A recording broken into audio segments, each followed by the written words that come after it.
Donc, David, il est coordinateur U8-U9 au LOSC et moi, je suis responsable de l'école de foot à Issy-Croix. Donc, je m'occupe des catégories des U6 à U11.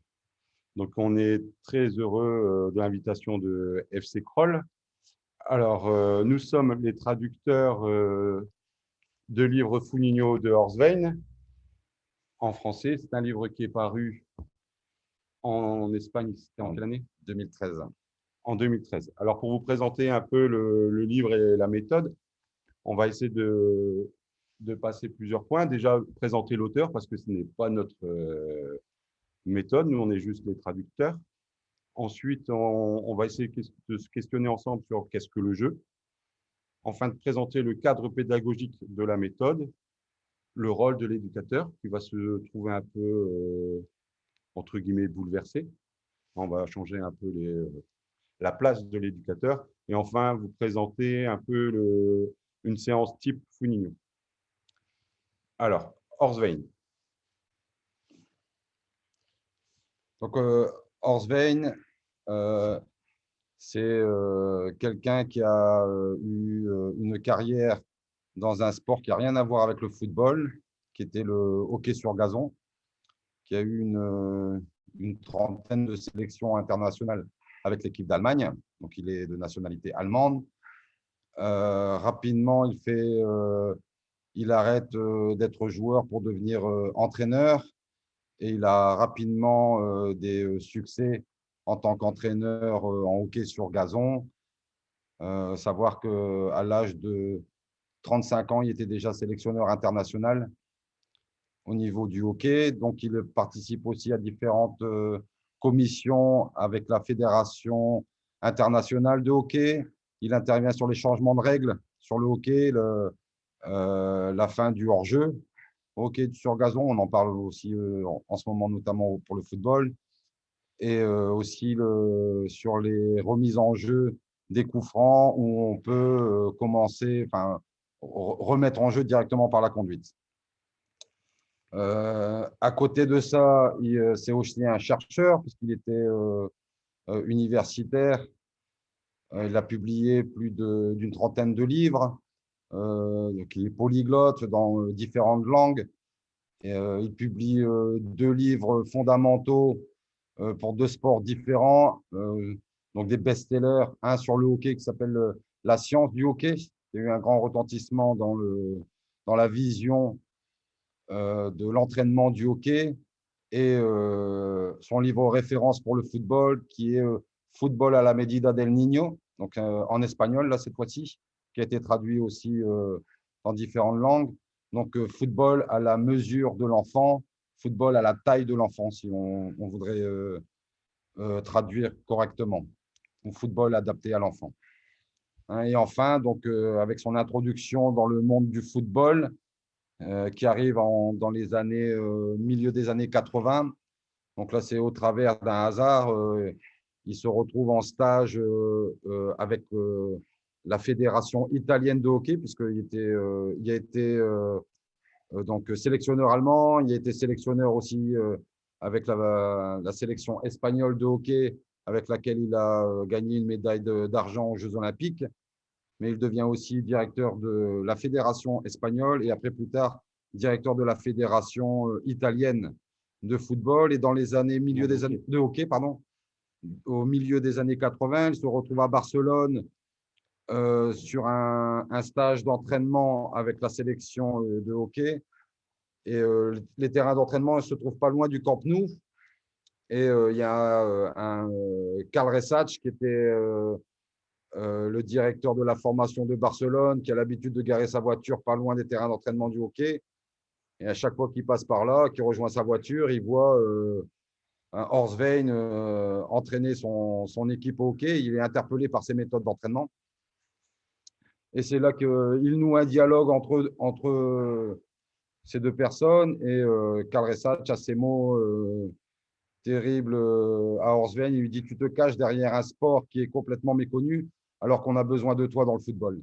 Et c'est comme ça qu'il démarre son entrée dans le football en mettant en place ses méthodes d'entraînement du hockey en les appliquant au football. avec l'équipe U21 de Barcelone et après qui participe à la réflexion sur l'école de football de Barcelone. Donc là, c'est toute la partie, on va dire, formateur dans le football. Et là, c'est pareil, donc les succès, hein, on appelle le formateur des formateurs. Il parcourt les 5 continents, plus de 55 pays, dans des clubs prestigieux, donc Barcelone, la Real Sociedad, l'Athletic Bilbao en Espagne, en Italie, l'Inter de Milan, en Angleterre, Arsenal, Leeds, en Allemagne, Hoffenheim. Enfin, il commence vraiment à parcourir le monde en présentant sa méthode. Et donc, on peut voir en fait que c'est un monsieur qui a un CV long comme un bras. On peut considérer que dans le monde, on a à peu près 10 personnes, moins de 10 personnes qui peuvent prétendre avoir autant d'expertise, soit sur le sport de haut niveau et le sport de performance. Alors, malgré tout ça, il faut savoir que c'est un homme qui a reçu une grosse claque quand même dans sa vie. C'est qu'il était papa de 2 jeunes enfants. Et comme tout grand passionné de sport collectif, il a essayé d'initier à son sport favori à ses 2 enfants. Et patatrac, en fait, ses enfants refusent ces méthodes d'entraînement. Donc, au lieu d'incriminer ses enfants, il se remet en question et entame une double réflexion, une réflexion sur qu'est-ce que le jeu. Donc là, on va vous présenter en fait une première vision, la vision traditionnelle du jeu. Alors, qu'est-ce que le jeu collectif? Là, on avait le hockey avec beaucoup de similarités avec le football. On avait une vision qu'on appelle réductionniste, où on va cloisonner différents types d'actions du joueur. En fait, sur la question qu'est-ce que le jeu, on va répondre à qu'est-ce que fait le joueur. Alors, le joueur fait des gestes techniques, donc il y a la technique. Le joueur fait des actions athlétiques, donc il y a l'athlétisme. Et il y a aussi de la tactique. Et là, dernièrement, on est arrivé à un 4e point qui est le mental. Donc, on avait une vision cloisonnée de tout ce que fait un joueur sur le terrain. Donc, c'est un petit peu la présentation qu'on découvre aussi au début du livre, qui est les changements dans les méthodologies d'entraînement. Hein, c'est ce qu'il dit, c'est jusque dans les années 60, on a un entraînement qui est essentiellement focalisé sur les gestes techniques. À partir des années 70, et là, c'est au travers de son professeur qu'il avait aussi à l'université, qui était Enes Weisweiler, qui a révolutionné aussi l'approche du football avec une vision athlétique. Et à partir des années 90, un sport dont la vision était essentiellement basée sur des rapports tactiques. Donc là, tout ce qui va être les rapports tactiques, c'est tout ce qui est parcours de passe, coordination des mouvements et starter de réalisation des joueurs. Donc, ces entraînements-là, ils sont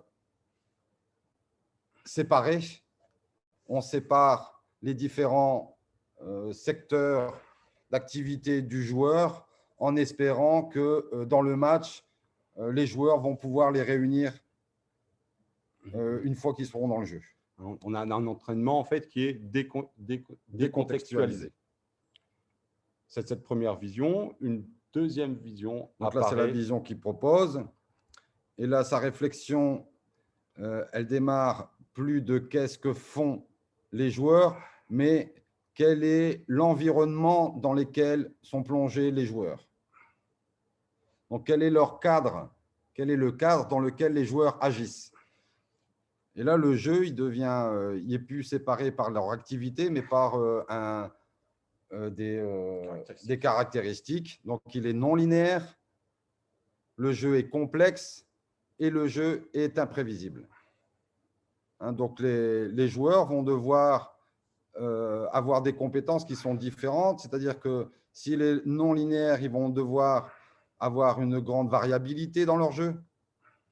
S'il est complexe, c'est qu'ils vont devoir se relier avec les différents moments du jeu et avec les différents éléments du jeu, le ballon, leur coéquipier, les adversaires, le moment du match. Et s'il est imprévisible, les joueurs vont devoir s'adapter. Donc, ces capacités-là, c'est ce qu'on appelle maintenant des capacités cognitives. Donc, l'entraînement doit passer aussi par l'entraînement non plus des muscles, mais du cerveau. Donc, qu'est-ce que ça implique? Là, ici, donc l'ancienne vision, donc on regardait le football comme une activité qui peut être séparée, en ce qu'on appelle la vision avec des lunettes rouges. Et là, ici, une nouvelle vision qui arrive dans le football, hein, qui est une vision que le football est une activité cognitive. Qu'est-ce que ça implique, cette activité cognitive? C'est que pour relier l'ensemble des éléments qui se trouvent dans le jeu, on va appeler ça la capacité de jeu, ce qui va devenir l'intelligence de jeu.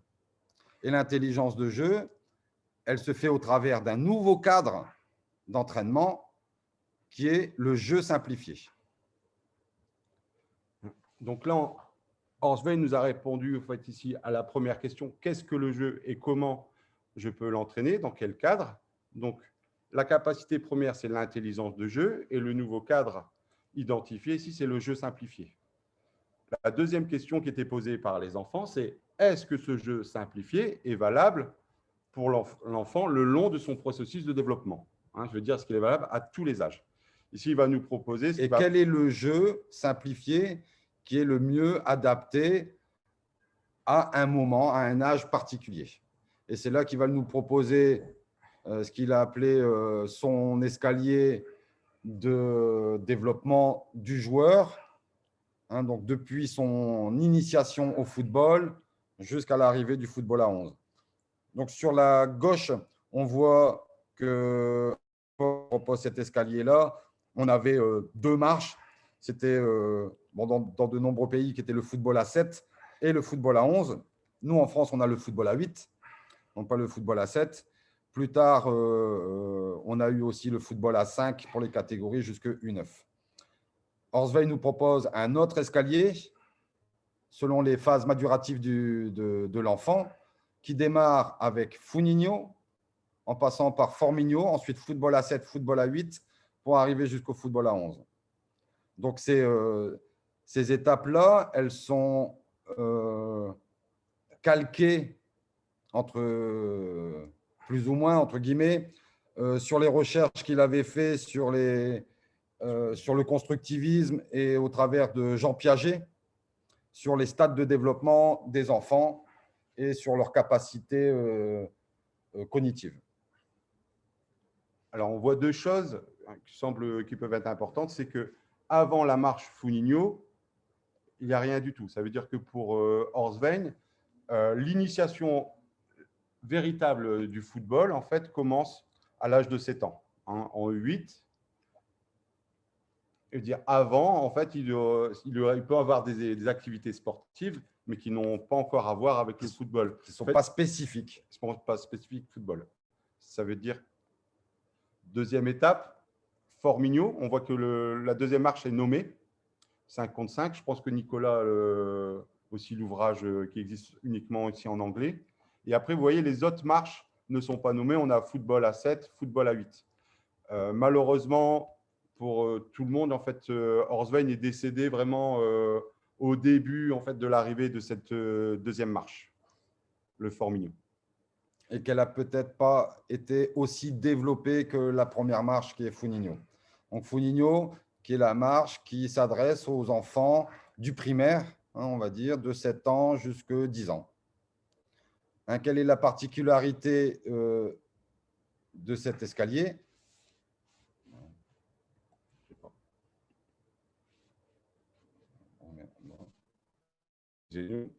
Problème technique. Alors, cet escalier, il respecte le développement naturel de l'enfant selon ses capacités motrices et selon ses capacités cognitives. Il se base à partir des besoins des enfants pour développer leurs capacités. Quelles sont ses capacités? Elles sont de deux ordres. On appelle ses capacités motrices et ses capacités mentales. Au niveau des capacités motrices, on aura la motricité générale. Donc là, c'est tout ce qui va être courir, sauter, lancer, ramper, grimper. Et au niveau des capacités motrices, de leur motricité fine, donc là, qui va être plus spécifique au football, est un peu toute la relation avec le corps et le ballon, donc changer de direction, contrôler, passer, conduire la balle. Au niveau des capacités mentales, on aura les capacités cognitives, donc percevoir, analyser, prendre une décision, mais aussi des capacités socio-affectives, et là qui seront collaborer, Communiquer, gérer ses émotions, être face à l'adversité, face aussi à l'échec. donc la résilience, mais aussi l'esprit critique, la créativité. Donc toutes ces capacités-là, on va chercher à les développer en fonction des besoins des enfants. Et là, on a des enfants qui sont entre 7 et 10 ans et qui ont des besoins, des particularités qui est de leur âge. Donc, le premier qu'on va… Ouais. Donc là, en fait, on a aussi le deuxième renversement, c'est que c'est plus à l'enfant de s'adapter à l'entraînement, c'est à l'entraînement en fait, de s'adapter à l'enfant. On doit s'adapter au public auquel on s'adresse. Donc, l'enfant de cet âge-là, il aime être constamment en activité, il n'aime pas attendre, il n'aime pas être assis constamment sur une chaise, il n'aime pas être dans une file d'attente avant de pouvoir jouer. Donc, il veut jouer tout le temps. Donc, nous, ce qu'on va pouvoir faire, c'est de favoriser le temps de jeu des enfants et de tous les enfants.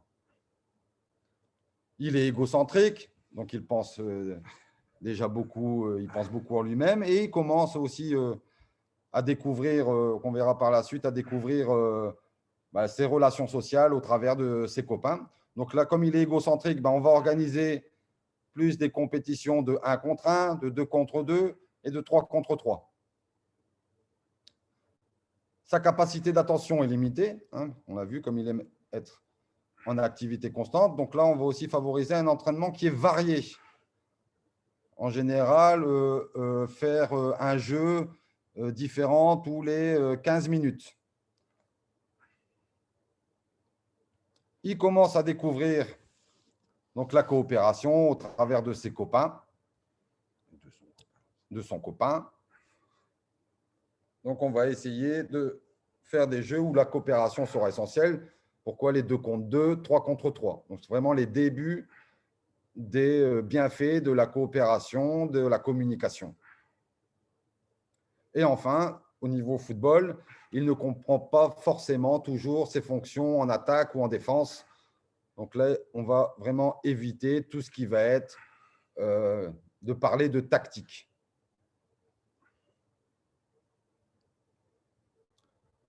Donc, le cadre qu'il nous propose, donc ce cadre qui est un jeu simplifié sur un terrain qui va faire 20-25 mètres sur 20 mètres environ, qui est adaptable aussi en fonction de l'âge des enfants. On va faire peut-être plus petit en U8 plutôt qu'en U10 ou en U11, avec 2 buts à attaquer, 2 buts à défendre, qui sont séparés de 10-12 mètres. Là, pareil, on va pouvoir adapter selon l'âge et aussi des capacités des enfants dont on a en charge. On remarque aussi qu'il existe 2 zones, ce qu'on appelle des zones de finition, des zones de tir, dans lesquelles le but n'est valable que si on marque à l'intérieur de ces zones-là. Ce qui est bluffant quand même sur ce jeu-là, c'est que quand on commence à le pratiquer avec les enfants, on se rend compte qu'en fait, ce jeu-là, c'est le football à 11 contre 11 qui est parfaitement adapté aux capacités des enfants. L'avantage de ces 3 zones-là, c'est qu'on va retrouver aussi des composantes du jeu comme progresser, arriver dans la zone de finition pour finir justement, Donc, on se retrouve vraiment avec l'ensemble des phases du jeu sont à l'intérieur du jeu Funinho. Conserver, progresser et finir. Alors là, on va vous présenter un peu l'animation de la première séance de Funinho. Hein. Un exemple. Quand on arrive avec des enfants, donc là, on peut imaginer qu'on est sur la présentation du jeu de Funinho. Donc, on a installé notre terrain, on a fait 2 équipes de 3 et on lance le premier jouet. Et en général, ce qui se passe, ce qu'on arrive, c'est que comme les enfants sont attirés par le ballon, ben, le premier joueur, le petit Nicolas, il va aller vers un but parce qu'il a envie de marquer. Hein, les enfants, quand ils viennent au football, ils veulent marquer des buts. Donc lui, il va aller vers le but qui était face à lui. Et les autres joueurs vont le suivre. Et lui, qu'est-ce qu'il va faire? Eh bien, il va essayer de marquer, même si ce but-là est protégé par 2 joueurs, il va essayer de tirer. Et là, l'intervention de l'éducateur, elle est différente parce qu'on va pouvoir agir aussi sur les éléments qu'on a vus tout à l'heure, les éléments cognitifs. On va pouvoir lui dire, écoute, Nicolas, dans combien de buts tu peux marquer? Donc, il va me dire, bah, je peux marquer dans 2 buts. Donc là, on va pouvoir agir sur sa perception. Hein, je vais pouvoir lui dire aussi, Nicolas, est-ce qu'il y avait un but qui était moins protégé que l'autre? Nicolas, il n'est pas bête. Il est intelligent. Il va me dire, bah oui, le but numéro 2 est moins protégé que l'autre. Donc là, je vais pouvoir agir sur son analyse de la situation. Hein, je vais pouvoir lui dire, alors qu'est-ce que tu aurais pu ou qu'est-ce qui aurait été le mieux de faire? Il va me dire, bah, allez vers le but numéro 2. Et là, je vais agir sur sa prise de décision. Et enfin, lui, en prenant cette décision-là, agir sur son exécution. Donc là, on se retrouve devant vraiment le processus d'entraînement qui démarre de la perception du joueur pour aller jusqu'à son exécution.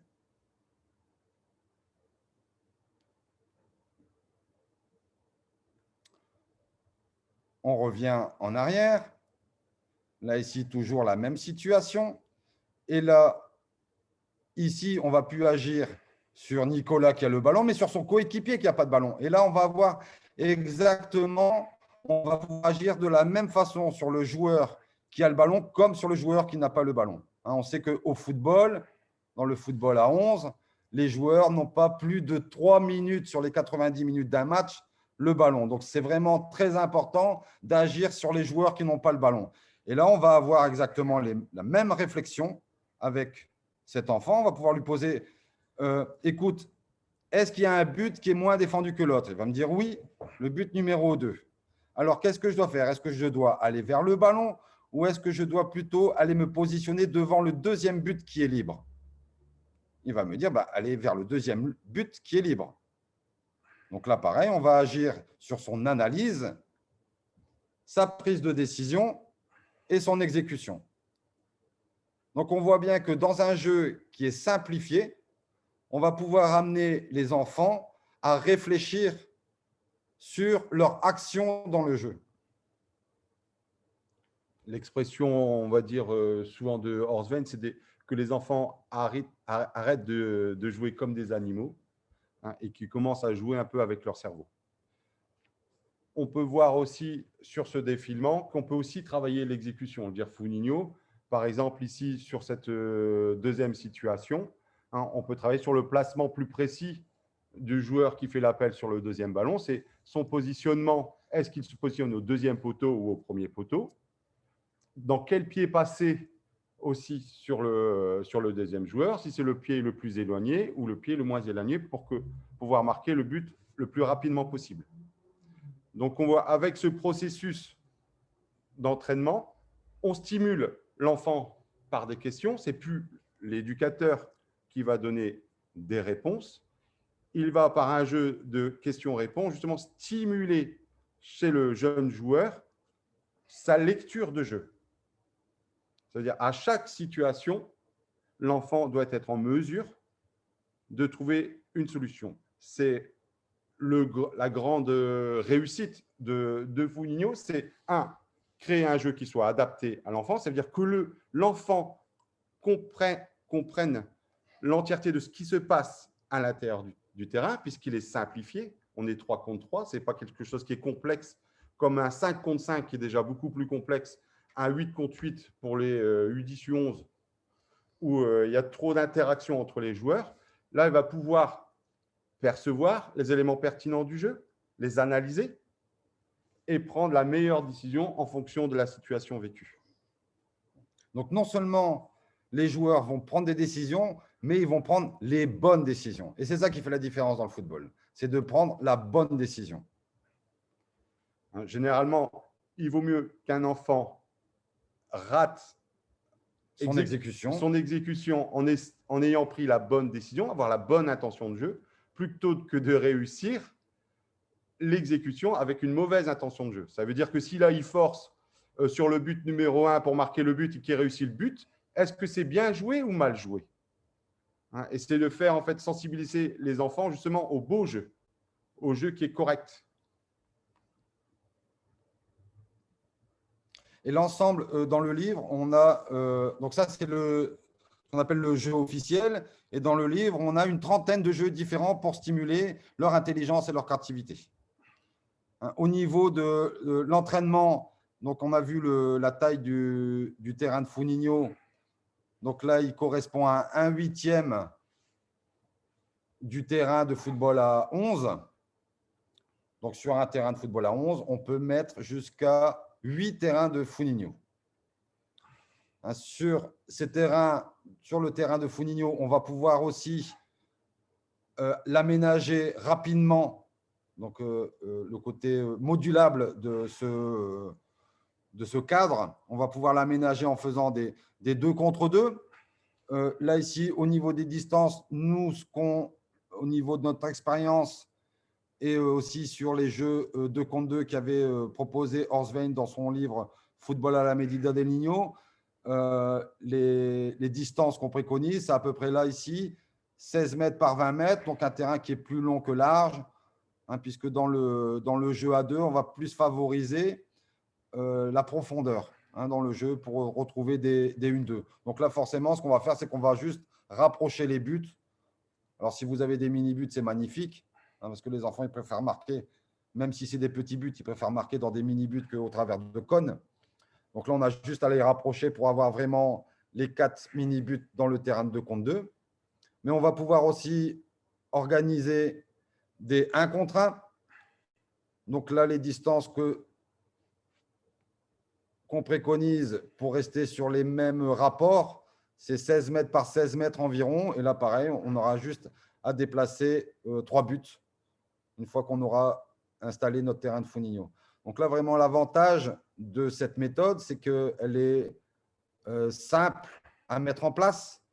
Elle nous permet de pouvoir créer de la variabilité dans notre entraînement assez facilement, sans laisser les enfants pendant un long moment sans jouer. Donc, on va vite réinstaller les terrains de jeu. Donc, on va gagner, on va optimiser l'espace, on va optimiser le temps de jeu. On va optimiser la variabilité. Donc, vraiment un entraînement qui est varié pour les enfants, qui leur correspond, et avec un nombre de joueurs qui est entre 6 et 8 joueurs par terrain de Founigno. Donc là, ici, c'est un petit peu la façon dont, avec les éducateurs qu'on a au club, moi ici, c'est ce qu'on essaye on travaille un peu dans cette configuration-là. Maintenant, quand on a une école de foot, c'est peut-être un petit peu plus compliqué. Donc là, on va peut-être avoir beaucoup plus d'enfants. Donc là, on peut organiser par atelier. Donc là, on se retrouve sur une moitié de terrain, donc avec 4 terrains de Founigno. Et là, ce qu'on peut faire, c'est de s'organiser en faisant sur un terrain, on va dire le terrain numéro 1 ou le terrain vert. Donc là, on va avoir un 3 contre 3. Sur le terrain violet, un 1 contre 1. Sur le terrain bleu, un 2 contre 2. Et sur le terrain orange, on va faire un jeu, ce qu'on appelle X. Donc là, ça peut être un jeu, un parcours de coordination. Ça peut être aussi un un jeu de prix-prix, Un jeu de tir. un jeu de tir, là avec des buts un peu plus grands, mais aussi un jeu analytique, hein, même un coeur vert. Et donc là, les enfants iraient d'atelier en atelier toutes les 15 minutes. Voilà, celle-là ici, c'est la configuration qu'on a mis en place dans le club dont j'ai la responsabilité. Donc nous, dans notre club, on a 2 grands terrains en fait à disposition et on a pas mal d'enfants. On est un club avec 500 licenciés. Donc on a des catégories, par exemple, catégorie U10, j'avais limité à 32 places. Donc on peut occuper et optimiser la moitié du terrain pour tous les enfants. Donc on a dit, c'est un 3 contre 3. Quand vous découvrirez vraiment les règles en détail, c'est 3 contre 3 plus un remplaçant, avec le remplaçant qui tourne ou qui rentre à chaque but, avec un roulement. Donc l'enfant ne sort pas à cause d'erreurs, hein, c'est juste en fait le roulement du jeu qui fait office d'entraîneur. Alors ici, on a simplifié, je veux dire, dans la réalité, par exemple, ici sur le terrain vert, nous, on peut faire du 3 contre 2, 3 contre 1, 3 contre 0. On peut vraiment créer aussi des situations de jeu à travailler en faisant des focus plus précis sur des situations de jeu. Donc, comme on vous a dit tout à l'heure, cette optimisation du temps. Ici, là, on est sur entre 24 et 32 joueurs. Dire dans le club où je suis, on a sur un grand terrain de football à 11, on met 64 enfants et on a des séances d'entraînement d'1 h 15. Alors ça peut être intéressant pour des clubs qui ont justement pas beaucoup de terrain à disposition et optimiser justement tous ces espaces.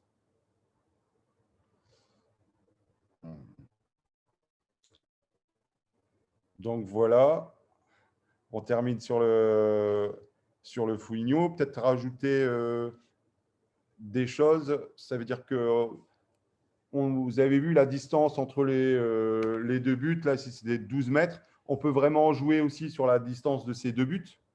Hein, que signifie en fait cette distance? À quoi elle correspond?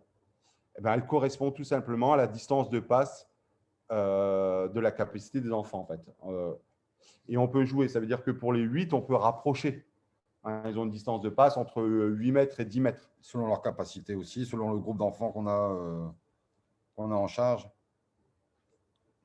Et c'est quand même la passe qui va venir le plus souvent dans le jeu. Hein, cette passe d'un but vers l'autre but. Donc, à l'intérieur de ce jeu-là, vous voyez, 3 contre 3, aucun des 3 joueurs ne peut se cacher. Donc, les enfants sont constamment ou fréquemment au contact avec le ballon. Ils ont une activité motrice qui est très représentative de ce que va leur demander le football à 11. Donc, on a beaucoup de changements de direction, beaucoup de feintes et beaucoup de buts. Hein, ce que les enfants adorent, et ils viennent pour ça d'ailleurs, c'est de pouvoir dribbler, marquer des buts et jouer avec leurs copains. Pour vendre le Foligno, Horsvein avait l'expression Foligno, plus de buts, plus de joie. Il est vraiment basé, quand vous voyez des vidéos d'Horsvein, quand il s'occupe d'enfants, c'est et but, et but, et but. Le but, c'est vraiment le moment le plus émotif du jeu. Le plus émotif du jeu. Et l'apprentissage aussi, on a oublié souvent avec trop de sérieux chez les enfants, c'est que l'apprentissage réussi, ça passe aussi par cette émotion. Hein, cette émotion et cette passion qu'on va redonner aux enfants à vraiment pratiquer ce sport. Donc pour nous, Nicolas, on a terminé notre présentation. On est ouvert aux questions. Si vous avez quelques questions pour éclaircir quelques points de notre présentation. D'accord. D'abord, merci de la part du club d'avoir pris le temps de détailler tout ça. Voilà, si certains ont des questions, ouvrez vos micros. Vous pouvez les poser directement à David et Emric. Si vous n'en avez pas, ce n'est pas grave. On aura toujours l'occasion de… je pense que vous nous donnerez aussi peut-être les moyens de vous contacter. Oui, aussi, il y a le livre. Donc on en parlera, on verra en fonction du club ce qu'on veut faire avec ce livre. Voilà, j'ouvre les questions aux autres et puis voilà, sinon moi je vous en poserai 2-3. S'il n'y en a pas, et ben. Moi, je voulais juste pour partager l'expérience que j'ai dans le club. On a vraiment cette idée forte qu'une identité de club passe par le jeu qui est partagé avec tous les enfants. Je veux dire, nous, on a mis vraiment Founigno comme jeu référence dans tous les écoles de foot. C'est-à-dire tous les enfants de notre club connaissent et se reconnaissent à travers ce jeu. Des 8 jusque maintenant, U12, U13 connaissent ce jeu et peuvent se rencontrer et se retrouver à travers ce jeu.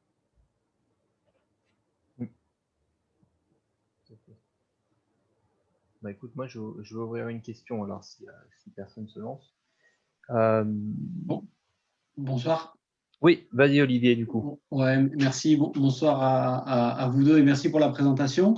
Du coup, vous parlez d'identité de jeu et du coup, qu'est-ce que ça dit un peu comme entre guillemets résultat, en tout cas sur la durée, un peu qu'est-ce que ça donne comme attitude de joueur et qu'est-ce que vous repérez vous sur le terrain, sur des passages à 7, à 8 ou voire même à 11 sur des enfants qui ont pratiqué ça depuis un moment? Exceptionnel. Ouais, j'en doute pas une seconde. Mais... Non, c'est avec de l'humour. C'est peut-être pas exceptionnel au niveau de ce que tu vas voir directement sur le terrain. Je veux dire, on connaît des défaites, on connaît des victoires, mais c'est au niveau du comportement et les intentions de jeu des enfants qui est complètement différent, qui sont là pour faire un jeu protagoniste. Hein. Ils veulent créer un jeu propre et quoi qu'il arrive, quoi que le résultat coûte. Et peu importe les endroits où ils se trouvent sur le terrain. C'est-à-dire qu'avec ce qu'on remarque, c'est que, allez, on va dire en 6 mois, même des enfants qui arrivent dans le football et qui n'ont pas de bagage, on va dire, important, technique dans le football, après 6 mois de pratique, ils n'ont plus peur d'avoir le ballon dans les pieds. Et ça, c'est quand même… Alors, je ne vais pas dire qu'ils acquièrent une technique extraordinaire, mais ils n'ont plus peur de jouer avec le ballon. Une autre chose, c'est leur capacité de communication. Hein, comme c'est les enfants qui vont trouver par eux-mêmes les solutions du jeu, où nous, l'éducateur, on va juste être des guides pour les amener à trouver les bonnes solutions, les enfants, ils développent une grosse capacité de communication à l'intérieur du terrain. C'est-à-dire que je disais encore la fois dernière, je peux, sans regarder un match, rien qu'en écoutant ce qui se passe sur le terrain, ce que se disent les enfants sur le terrain, je peux savoir, enfin, je peux deviner s'ils ont fait du Founigno ou pas. Et là, ici, sur le club d'Emeric, on a des catégories quand même d'âge où on a travaillé sur ce qu'on appelle des décloisonnements, où on a fait des festivals de Founigno, où on mélangeait toutes les catégories d'âge. Et il n'y avait pas de niveau, on ne séparait pas les niveaux selon les habilités des enfants, ils étaient souvent mélangés. Et on se rend compte que c'est super fédérateur parce que tous les enfants se connaissent, tous les enfants se reconnaissent et on se retrouve avec des enfants qui étaient peut-être auparavant dans des groupes 2 qui sont maintenant complètement adaptés aussi avec des groupes 1. Ils sont capables de jouer avec eux. On n'arrive plus à sentir mais qui est le joueur de groupe 1 ou qui est le joueur du groupe 2. Okay. Alors, pour aller un peu plus loin, c'est une problématique pour nous, club amateur. Je veux dire, le club où je me trouve, c'est niveau N3. C'est qu'on est assez reconnu dans la formation et je ne vais pas vous cacher, les meilleurs joueurs partent dans des clubs plus prestigieux. On a pas mal de clubs pro aussi dans la région. Et on garde à la fin toujours ces joueurs moyens. Et la question qu'on s'était posée, c'est pourquoi s'attarder ou s'attacher à ces meilleurs joueurs, hein, et pas à l'ensemble des enfants qui s'inscrivent dans notre club, puisque à la fin, on se retrouve avec le reste. Donc, on a choisi, nous, dans notre club, de ne plus avoir de niveau 1, de niveau 2. Ça a fait grincer pas mal de parents. On a eu des parents qui sont partis, qui ne comprenaient pas notre choix. Mais je pense que le jeu en vaut la chandelle. Et quand nous, on voit cet esprit de groupe, cet esprit d'équipe qui se crée chez les enfants de cet âge-là, je trouve que c'est ça des résultats de formation. Plus que des résultats d'un match. Un match, ça tient à peu de choses. Surtout dans ces catégories. Nous, on va dire la première, là, elle est aujourd'hui U12, avec les premiers enfants qui ont fait 2 ans de Funinho. On a un nouvel éducateur qui est venu les prendre et au bout de 10 jours, il y avait plusieurs déjà autres éducateurs de son ancien club étaient venus revoir jouer les enfants. Parce qu'ils produisaient un jeu qui était autre que pas de dégagement, tout était en construction, sans que jamais pendant 2 ans, on leur a demandé de faire ça. Ça venait d'eux-mêmes. C'est aussi l'apport la vision de Funinho, c'est qu'auparavant, l'entraîneur y était le détenteur de la connaissance. C'est lui qui connaissait et il essayait de donner la connaissance que lui, il avait à ses joueurs. Avec Funinho, c'est l'éducateur, il n'est plus détenteur d'un savoir. C'est les enfants, au travers la pratique des différents jeux Funinho, qui vont découvrir eux-mêmes leur propre savoir, eux-mêmes leurs propres compétences. Donc, ils ne sont plus limités par le savoir de l'éducateur, mais ils sont illimités par l'ensemble de leur savoir.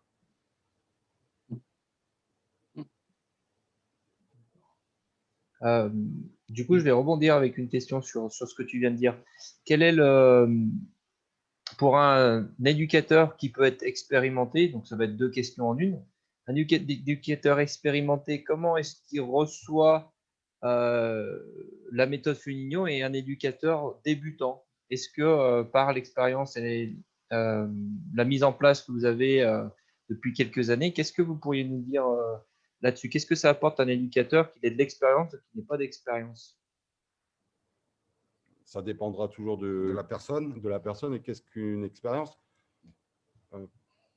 Pour le pratiquer, je pense que c'est une superbe aventure. Ce que Funinho nous propose en tant qu'éducateur, c'est devenir des stimulateurs, réveiller des passions, voir des transformations de comportement d'enfants qui sont les vrais protagonistes du jeu. Veut dire après, même l'éducateur expérimenté, il va pouvoir amener aussi son expertise sur le jeu, sur notamment, comme on a essayé de voir rapidement, c'est sur tous les petits détails qui vont pouvoir nous faire gagner du temps aussi. Hein, c'est sur sa capacité à aménager la progressivité dans les jeux qu'il va proposer. C'est dans sa capacité à proposer le jeu et d'animer le jeu pour que des réponses que même lui n'aurait pas pu imaginer, elles puissent se produire dans le jeu avec les enfants. Et lui est peut-être, moi, étant dans un club avec un peu plus de renommée, où on a des éducateurs qui sont vraiment diplômés, et lui dans un club amateur où il a intégré des enfants, des adolescents du club dans son équipe pédagogique, éducative, donc des U17. Là, c'est découvrir, aussi pouvoir redécouvrir certains aspects du jeu qui vont jouer aussi avec leur équipe de football à 11. D'accord. Hein, donc, c'est pour un éducateur qui est… alors, c'est pareil, quoi, expérimenté, non expérimenté. Est-ce qu'il est plus passionné le non expérimenté plutôt que l'expérimenté? Parce que des fois, on a des expérimentés qui sont aigris et on a des non expérimentés qui sont pleins d'entrain, qui ont envie de faire des choses, qui ont un contact avec les enfants qui sont faciles. des fois, peut-être que l'inexpérimenté va peut-être avoir de meilleurs résultats que l'expérimenté. D'accord. Non, Ou des fois, c'est l'expérimenté qui va avoir de bien meilleurs résultats. Ouais. Mettre en place une séance Foligno ou toute une méthode au travers de l'année, je veux dire, on va retrouver des termes qui avaient un peu disparu des terrains de foot, c'est l'émerveillement, de voir découvrir des réponses extraordinaires des enfants, que des réponses nous fassent rire. Ça veut dire retrouver vraiment ce qui nous passionne à travers le jeu football, quoi. Cette bouffée d'oxygène dans une société qui est devenue de plus en plus sclérosée.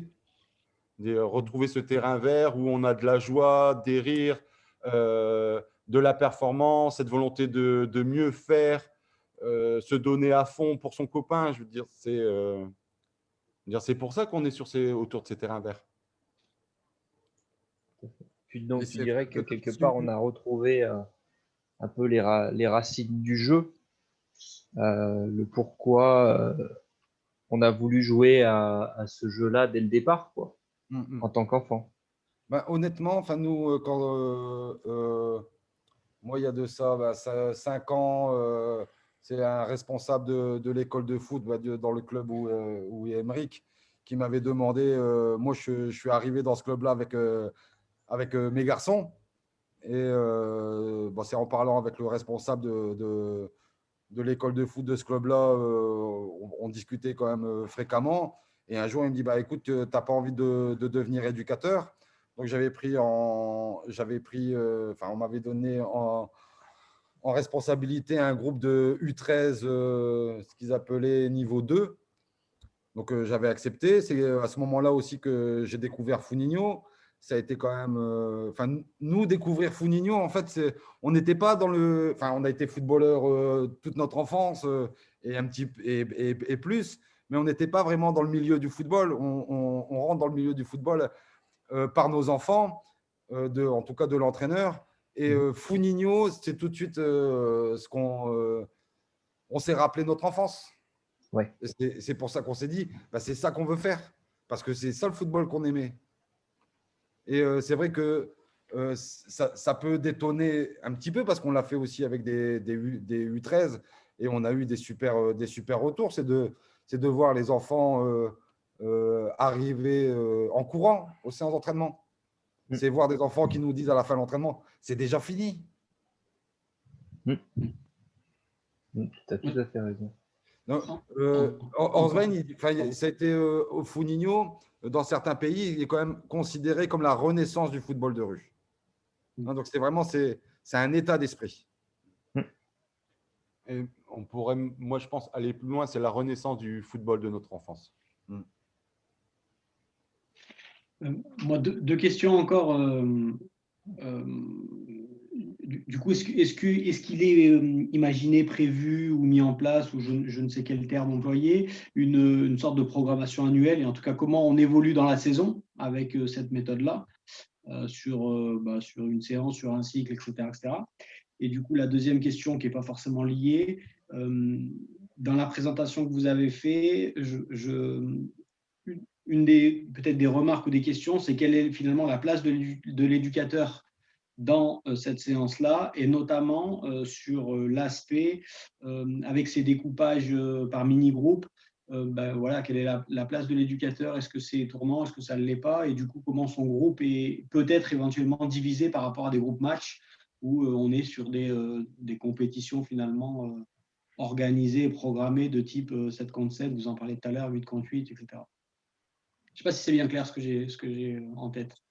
Sur la deuxième, si tu peux essayer de reformuler. Ouais, la deuxième question, c'est quelle est la place finalement de l'éducateur pendant la séance?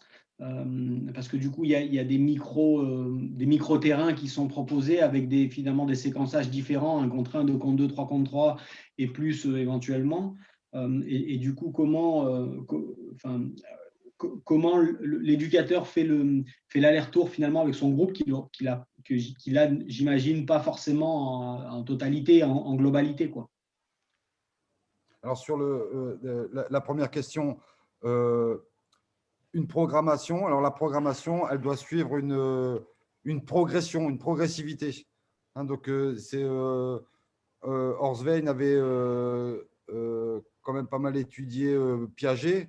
Donc là, on est vraiment sur ce qu'on appelle du constructivisme. Donc, il faut que l'activité qu'on va proposer, elle englobe l'activité précédente et qu'elle comporte aussi en elle la possibilité de l'activité suivante.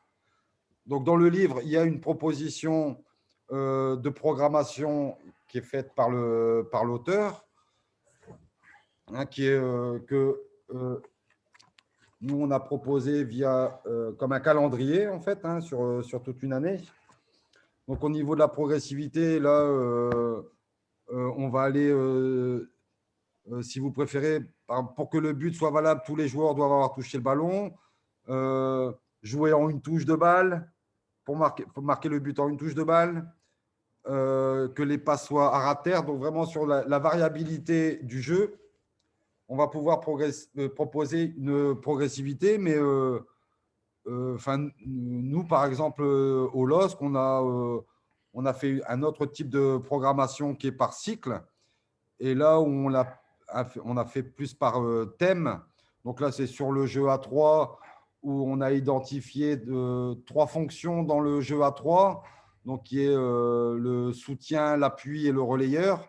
Et là, sur notre programmation, on a des focus qui vont être plus sur ces fonctions-là.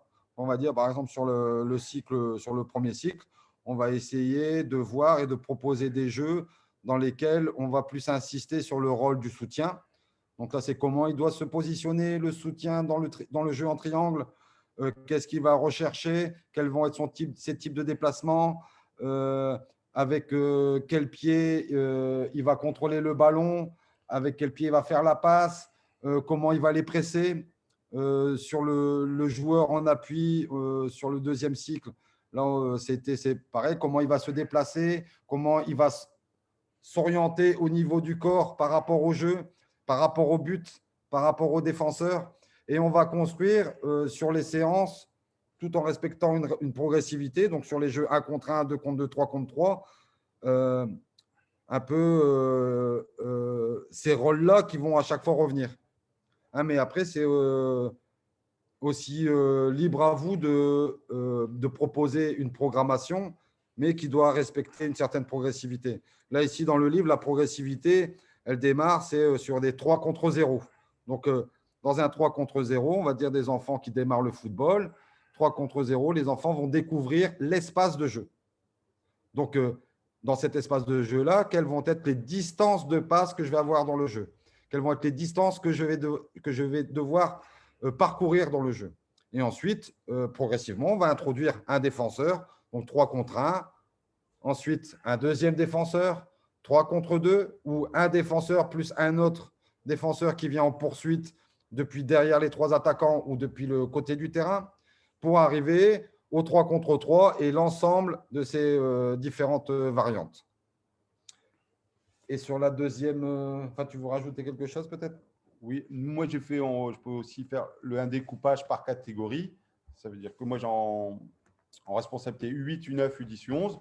U8, on a mis le focus sur maîtriser le 3 contre 0. C'est aussi découvrir la forme triangle à jouer. Sur les U9, c'est maîtriser le 3 contre 1. C'est notre critère d'évaluation. Est-ce que nos joueurs sont capables de réussir effectivement la grande majorité des 3 contre 1? C'est le U10, le 2 contre 1. Et sur les U11, le 3 contre 2. Donc, on peut avoir une progression aussi par catégorie. Enfin, sur le rôle d'éducateur, je pense qu'on a dit l'animation de la séance, la stimulation des enfants, c'est un rôle qui est extraordinaire. C'est le rôle central de l'éducateur. Je discutais avec un jeune hier, un jeune éducateur que j'ai. Je dis, moi, je donne tous les jeux. On a, voilà, tu as tel atelier et pendant 1 heure, tu vas avoir 4 groupes qui vont venir de 8 joueurs et tu animes un seul atelier. Ton travail, ta fonction, c'est de l'animer. Je veux que les enfants passent 15 minutes intenses, riches à travers ce jeu. Et comme je lui disais, je fais un bon éducateur, normalement, on ne le juge pas par rapport au jeu qu'il met en place, on le juge par l'animation qu'il fait de ce jeu. Je veux dire, un bon éducateur peut faire un épervier et ça peut être une superbe séance. Je veux dire, c'est à ça qu'on reconnaît un bon éducateur. Enfin, en tout cas, moi, je trouve de plus en plus. C'est clair que s'il a les bons jeux, c'est encore mieux. C'est encore mieux, c'est plus efficient. Mais le rôle de l'animation de séance, je trouve, elle est super importante. Et elle est riche. Parce que chaque enfant, ça dépend. Le mercredi, ils sont un peu plus calmes. Le mardi soir, ils sont un peu plus énervés. C'est comment je sens le groupe, comment je les amène à apporter de plus en plus intensément. On peut vous donner après des exemples plus précis. On est sur un 1 contre 1 avec des enfants 8. On démarre le jeu. C'est assez moyen comme intensité. Et hop, on part. On fait, bon, toi, t'es qui? Moi, je suis Marquinhos. C'est parti. Et toi, l'attaquant? Moi, je suis Mahrez. Et les enfants s'enchaînent, ils s'engrainent, ils jouent. Et là, on voit des situations qui sont… On voit des feintes, je pars à gauche, je pars à droite. Et là, vraiment, je pense que c'est la magie de ce que c'est un bon éducateur. C'est pouvoir tirer le maximum de chaque enfant, du maximum des potentiels de chaque enfant. Est-ce que ça répond à ta question, Olive? Je pense que… Oui, pardon. Ouais. Nickel, merci beaucoup. Ouais. Nickel. Est-ce qu'il y a quelqu'un d'autre qui a… Il nous reste une dizaine de minutes. Est-ce qu'il y a quelqu'un d'autre qui veut poser une autre question? Ou j'y vais? Après, moi, je me pose quand même la question de… En fait, vous avez parlé de la structure de la séance en mettant 3 contre 3, 1 contre 1 et X et 2 contre 2. Du coup, la séance, elle est représentée comme ça. Et et en fait, vous changez les ateliers, c'est ça? Ouais, alors… Et en fait, comme Olivier posait la question, en fait, si c'est un éducateur pour je ne sais combien de joueurs, en fait, comment il animait les différents ateliers, c'est ça, en fait, moi, ma question. Hein? Oui, en étant tout seul. Voilà, ouais. Voilà. Alors, avec un groupe de combien d'enfants? Nous, par exemple, en petit, on est plusieurs, mais on a quand même 8 au moins. Enfin, là, 8, c'est facile, mais je ne sais pas, Olivier, lui, il a un groupe, je ne sais pas, de 20, par exemple, je pense. Donc, c'est pour ça que je me demandais comment… Et il est tout seul? Bah oui, ils sont grands. Enfin, je ne sais pas si j'ai bien compris. Ils ont quel âge, ces enfants? Ouais, moi, après, je suis sur du jeu à 11. Automatiquement, c'est complètement différent. Mais non, la question, c'était vraiment tournée chez les petits. Et mon interrogation, c'était aussi, est-ce que l'éducateur tourne autour des différents terrains? Donc, mais tu m'as répondu tout à l'heure, mais tantôt, il est sur du 3 contre 3, tantôt du 1 contre 1, 2 contre 2, etc. Ou est-ce que vraiment il est focus, mais dans la réponse, dans l'expression, j'ai eu la réponse, ou est-ce qu'il est vraiment focus sur la séance, sur du 3 contre 3, et que du coup, il vient en appui par rapport à tout ce que vous lui avez demandé, et j'ai trouvé que c'était très, très clair sur le 3 contre 3. Ouais. Je veux dire, c'est tout ça, ça dépend du groupe, de l'équipe éducative qu'on a en charge. Moi, j'ai des jeunes U17, U18, donc ils démarrent en fait cette activité-là. Et je trouvais que c'était plus facile pour eux de maîtriser un jeu pendant 1 heure. Au moins, ils découvraient tout doucement les différents jeux mis en place. Mon frère, lui, c'est des éducateurs qui sont plus expérimentés, donc ils peuvent garder le même groupe et faire évoluer les différents jeux. C'est à l'intérieur de ce terrain.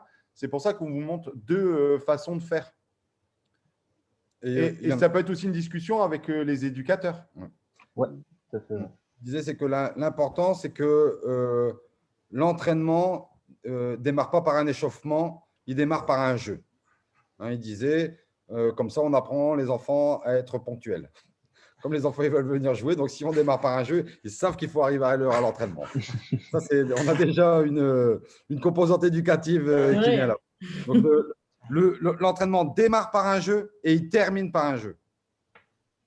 Après, c'est selon chacun, selon la programmation que vous avez avec votre équipe éducative, à l'intérieur de votre club, quelles sont les ambitions du club, Les attentes des éducateurs. les attentes des éducateurs. C'est vous, ensemble, que vous allez mettre une opérationnalisation de l'entraînement. Hein, selon le type selon les éducateurs que vous avez.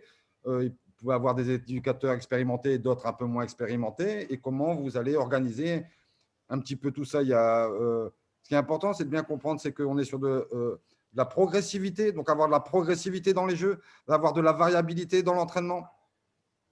En progressivité, c'est aller du simple au plus complexe.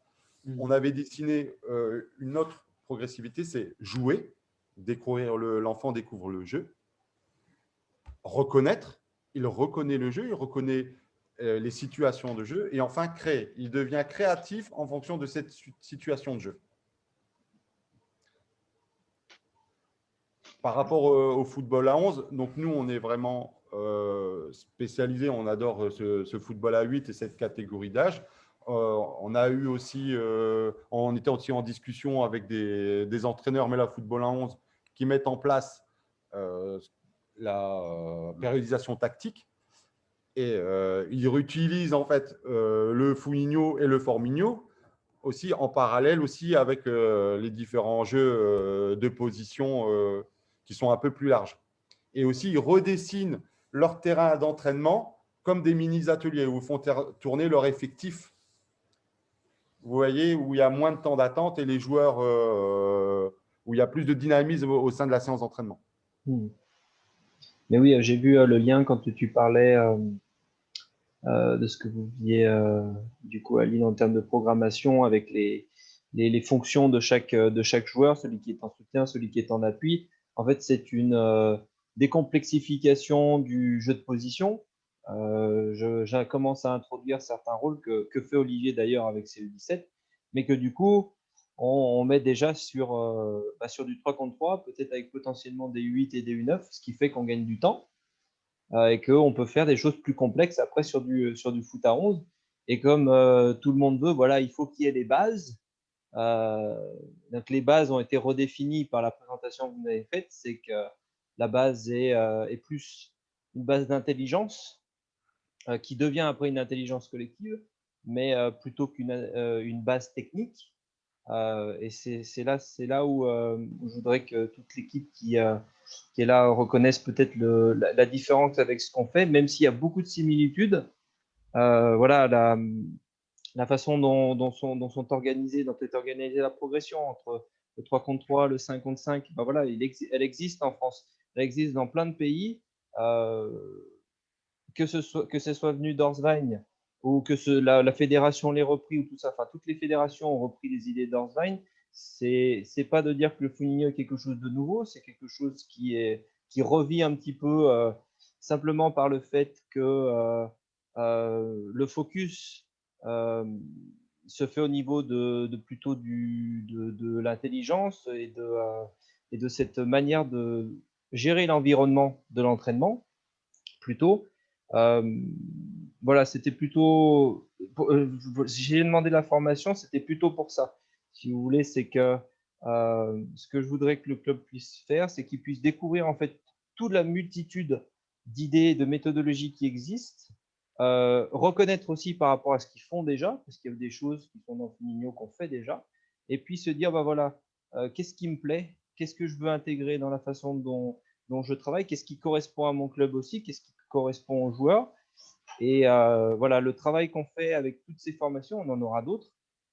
C'est pour ça, c'est qu'on va s'ouvrir et puis à bout d'un moment, même si on ne définit pas quelque chose qui est au niveau du club, chaque éducateur va pouvoir découvrir quelque chose dont qui lui plaît, dont il est sensible.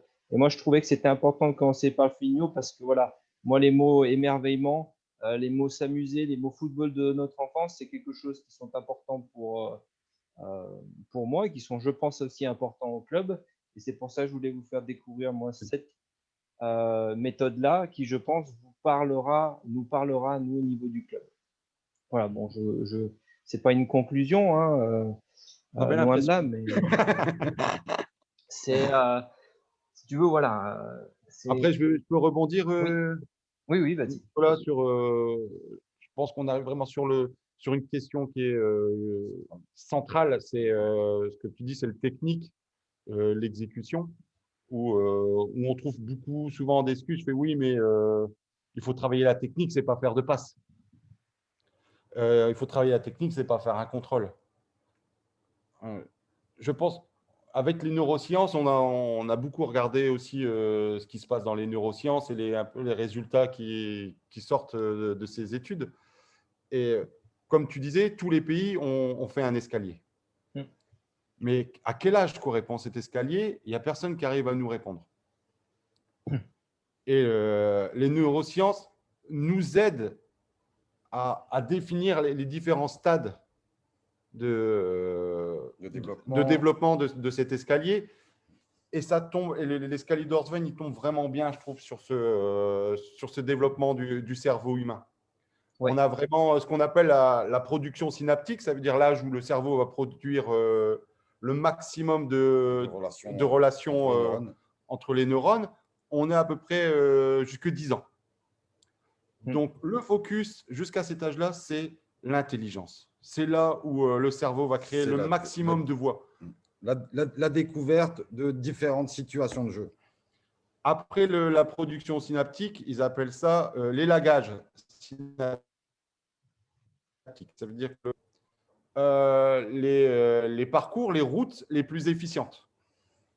Donc là, on peut, à partir de 10 ans, 11 ans, là, on peut remettre un focus sur la technique. De toute façon, le corps humain, il commence aussi un nouveau développement.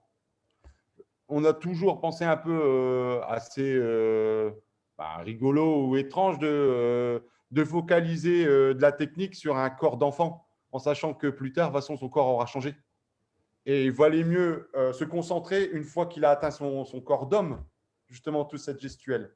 Et de toute façon, il a travaillé à travers le jeu, de façon contextualisée. Et cette volonté de la performance, de bien faire, elle atteint aussi sur cet âge-là de prépuberté, 15-16 ans. Moi, j'ai mon fils qui a 15-16 ans, je le vois, voilà, je suis un bonhomme. Hein, c'est leur expression. Et c'est là qu'ils sont prêts pour la compétition. Un enfant ne vient pas au foot que pour la compétition. Un enfant, il vient au foot pour jouer. Et le résultat, 5 minutes après, il l'a oublié. Il est capable de se relancer un défi 5 minutes après. Et ces questions-là, elles sont super importantes. Oui, tout le monde a un escalier, mais à quel âge, à quel stade, c'est les plus efficients de mettre les focus. Ouais. Et travailler l'intelligence de jeu à 15-16 ans, c'est trop tard. Il est déjà en élagage cérébral. Ça veut dire que toutes ces routes synaptiques ont déjà été construites. Tu as raison. Et ce qui est intéressant de voir sur l'escalier d'Horsvein, c'est qu'il n'y a pas forcément d'âge. Et qu'on se rend compte que le développement, il est complexe. Il est à la fois morphologique, il est à la fois psychologique. Et du coup, c'est la difficulté qu'il faut bien faire des classes. Donc, on fait des classes par âge et par âge chronologique. Et c'est là où intervient le biobending et toutes ces choses-là qui peut-être viendront un jour où on se posera la question, quel joueur par rapport à son âge, mais quel environnement est le mieux pour lui. Là, on est vraiment sur la catégorie, nous, ce qu'on appelle préformation. Ouais. On est sur des enfants 12 à 16 ans où il y a des grandes différences d'âge biologique. On va avoir 2 U15, un U15 qui a un corps d'enfant de 11 ans et un U15 qui a un d'homme de 17 ans. Tout à fait. Mais c'est vrai que là, on part sur des thèmes, mais on pourrait en discuter encore. Vraiment, je ne vais pas vous prendre plus de temps. Je veux vous remercier au nom du club, du FC Crolles Bernin, de nous avoir accordé cette heure. C'était vraiment super et super intéressant. On va se revoir, c'est certain, puisque nous aussi, on va faire l'expérience du Finigno et puis peut-être pouvoir aussi partager ce qu'on a découvert ou ne pas en faire l'expérience et voir si on veut faire d'autres choses et puis vous faire le retour aussi. Merci encore une fois d'avoir pris le temps. Comme tu as dit, hein, vous n'êtes pas non plus éducateur professionnel. C'est pas votre métier de présenter la méthode, mais vous le faites avec passion et sous la forme du bénévolat, je pense aussi. Donc, merci beaucoup. Ben, merci à toi pour Merci, l'invitation. Et Merci à vous pour votre merci à écoute. tout le monde. Voilà, Merci à vous. Merci, c'était très intéressant et Ouais, très bien. super. Merci beaucoup. Bravo. Merci. Ouais, Merci. bravo. Allez, bonne soirée à Ouais, tous. bonne soirée. Merci, bonne soirée. Merci. Au revoir tout le Merci monde. Nico aussi.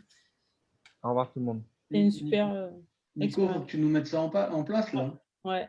Ouais, bah déjà, ouais, on va Vous mettre l'êtes. ça en. Mm. Ouais. Ouais, Au revoir. merci. Merci, Au revoir tout le monde. messieurs. Allez, je coupe et puis j'enregistre tout. Ouais, Merci à tous, bonne soirée. ouais, Dormez bien. merci. Ouais. Salut.